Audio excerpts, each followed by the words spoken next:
জগদ্ধাত্রী পুজোর বিসর্জনকে কেন্দ্র করে ঝামেলা, পুলিশের বিরুদ্ধে ওঠে লাঠিচার্জ, অশ্লীল আচরণ ও গালিগালাজের অভিযোগ। প্রতিবাদে বিজেপির থানা ঘেরাও কর্মসূচি। কৃষ্ণনগর চকেরপাড়া মোড় থেকে কোতোয়ালি থানা পর্যন্ত মিছিলে পা মেলান কেন্দ্রীয় শিক্ষা প্রতিমন্ত্রী সুকান্ত মজুমদার। পথসভায় বক্তব্য রাখতে গিয়ে জগদ্ধাত্রী পুজো কমিটিগুলির সঙ্গে কাঁধে কাঁধ মিলিয়ে লড়াইয়ের বার্তা সুকান্তর।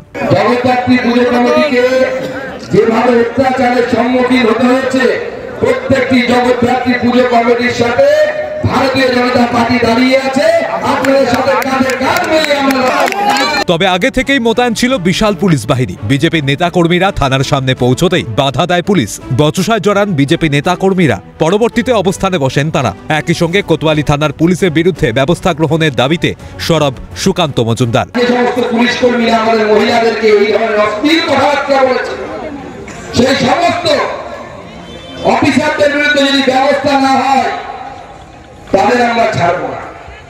এই পুলিশের এসপিকে আমরা এখানে ঘেরাও করে এমন অবস্থা করব, সে বাধ্য হবে যে এখানে তার ডিউটি ছেড়ে দিয়ে অমরনাথ দর্শন করে আসতে।